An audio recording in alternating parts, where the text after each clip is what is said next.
ሰላም የእውቀት ቤተሰቦች፣ ይህ የዛሬው ጥልቅ ትንታኔ በከፍተኛ ኃይል የተሞላና አእምሮን የሚያነቃቃ ነው። አዎ በትክክል እጅግ በጣም ማራኪ እና ወደፊት ወደሚጠበቀን አስደናቂ ዓለም በቀጥታ የሚወስድ ጉዞ ነው የሚሆነው። ይህንን የሰነዶች ምርመራ ከመጀመራችን በፊት ግን ማንኛውም አድማጭ የዚህ ትልቅ የእውቀት ቤተሰብ አባል እንዲሆን ላይክ እና ሰብስክራይብ ማድረግ እንዳይረሳ በጉጉት እናስታውሳለን።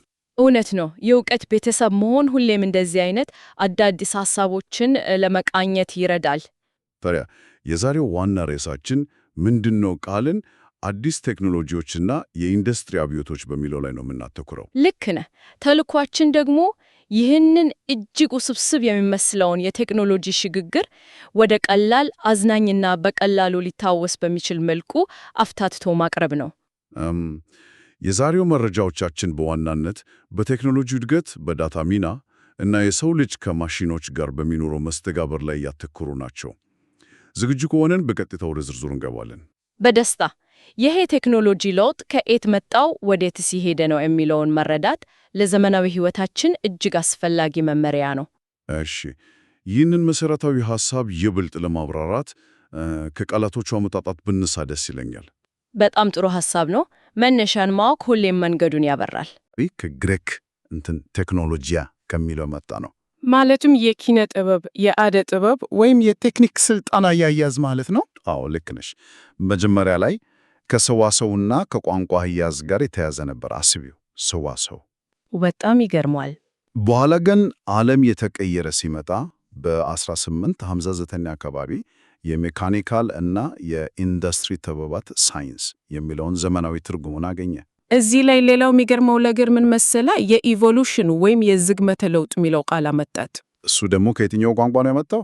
ይህ ቃል ከላቲን ኢቮሉሽዮ የመጣ ሲሆን ትርጉሙም መዘርጋት ወይም መክፈት ማለት ነው። ቆይ ዝግመተ ለውጥ ስንል ማለት ቴክኖሎጂ ልክ እንደ አትክልት እያደገ ነው ያልሽኝ ነው?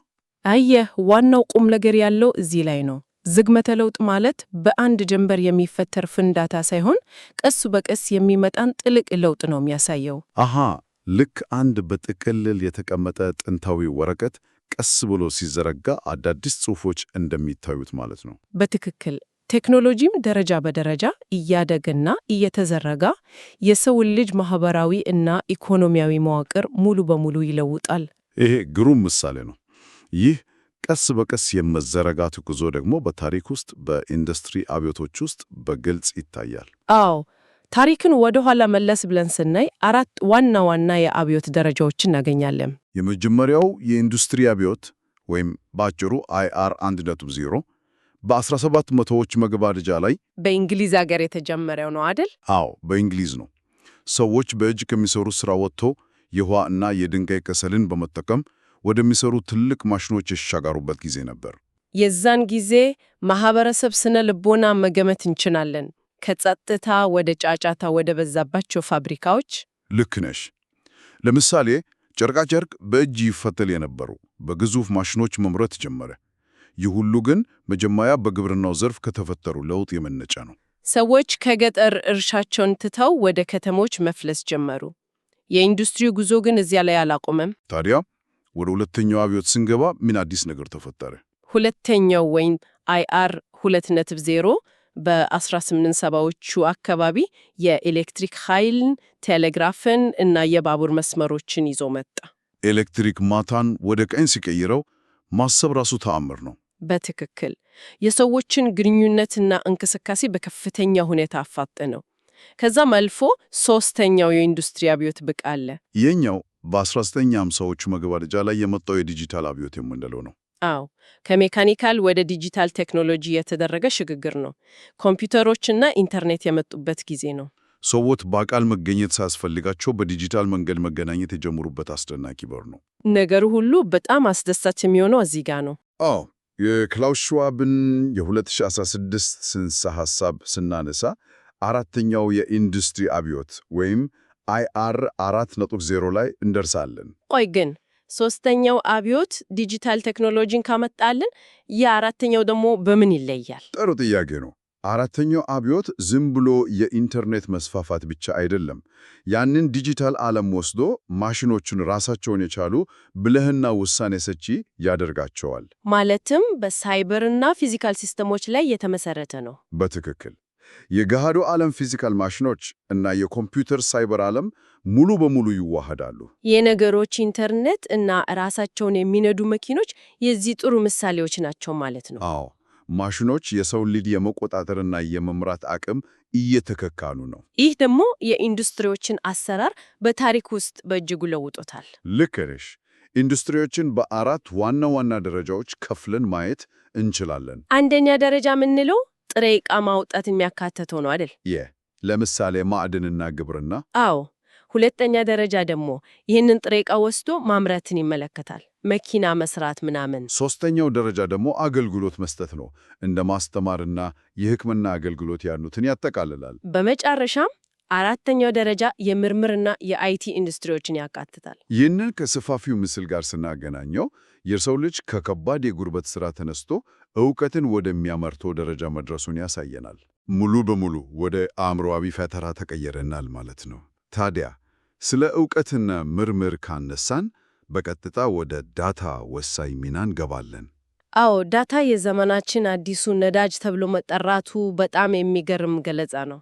ልክ በሁለተኛው አብዮት ነዳጅ ፋብሪካዎችን እንዳንቀሳቀሰው ሁሉ ዛሬ ደግሞ የዓለማችንን ሞተር የሚያንቀሳቅሰው ዳታ ነው። ግን ይህን ያህል ኃይል እንዴት ሊኖረው ቻለ? የነዳጅ ንጽጽሩ እጅግ ትክክለኛ ነው።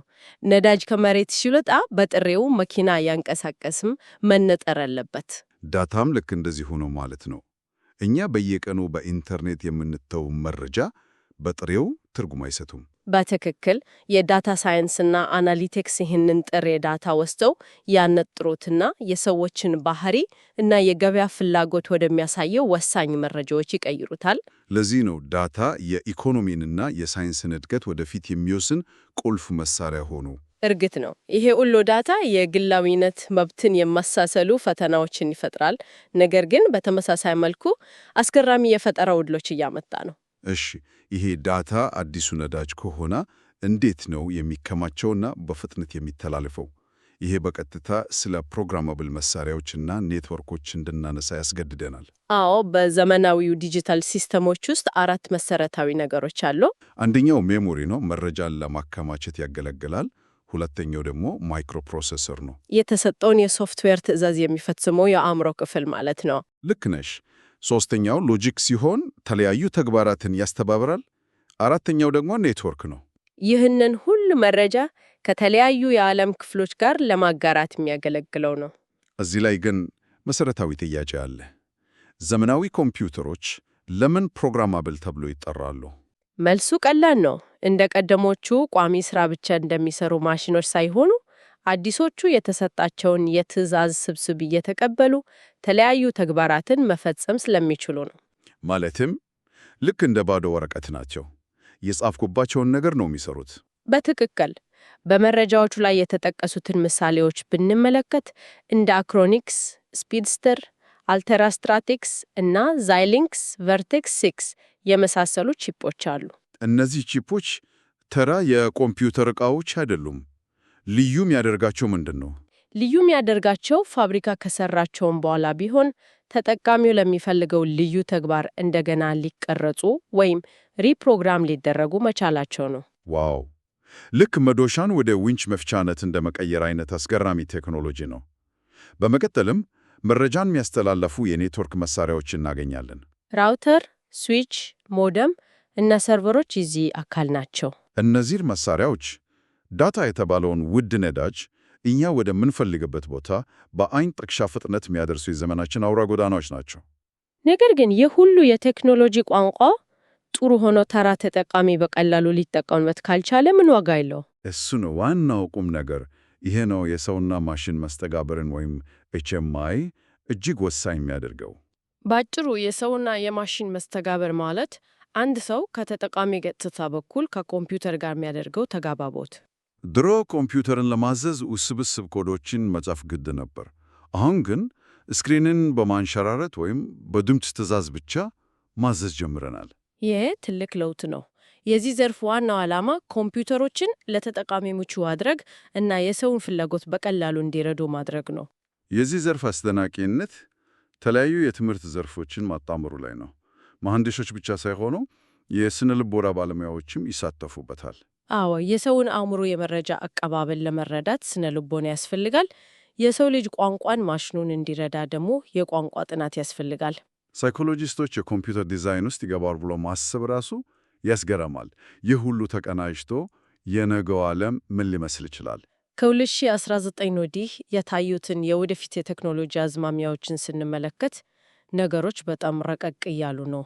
ጥቂቶቹን ለመጥቀስ ያህል 5G ኔትወርኮች፣ ብሎክቼን፣ ቪርቹዋል ሪያሊቲ፣ ቻትቦቶች እና ዲጂታል መንትዮች ይገኙበታል። እነዚህ ቴክኖሎጂዎች የሩቅ ጊዜ ህልሞች ሳይሆኑ አሁኑኑ በህይወታችን ውስጥ እየገቡ ያሉ ናቸው። ዲጂታል መንትዮች የሚባለው ግን በጣም የሚገርም ቴክኖሎጂ ነው።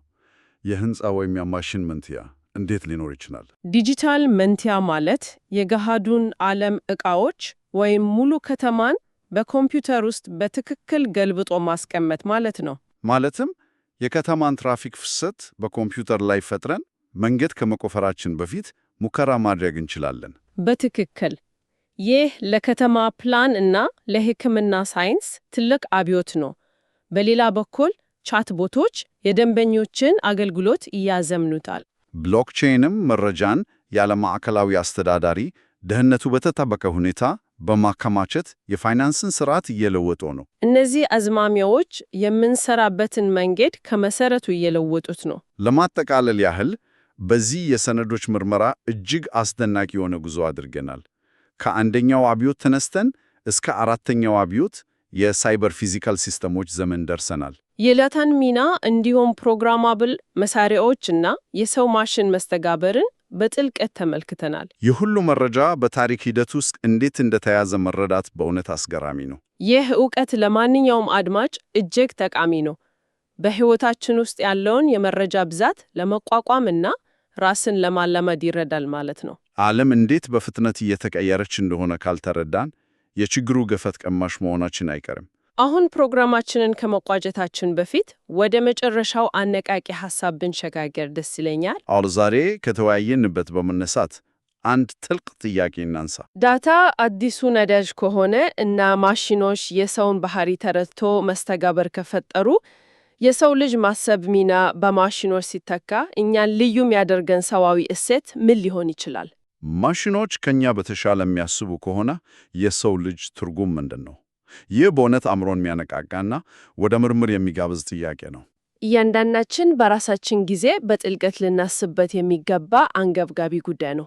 ውድ የእውቀት ቤተሰቦች፣ ልክ እንደ ማርቨል አካዳሚ ሁሌም አዲስ ነገሮችን ለማወቅ እንደምንተጋው ማንኛውም አድማጭ ይህንን ጥያቄ ይዞ ምርምሩን እንዲቀጥል እናበረታታለን። ይህንን ቤተሰብ ለማስፋት ላይክ እና ሰብስክራይብ ማድረግ እንዳትረሱ። በቀጣዩ የእውቀት ምርመራ በአዲስ ርዕስ እስከምንገናኝ ድረስ የማወቅ ጉጉታችሁ ሁሌም የነቃ ይሁን። ቻው።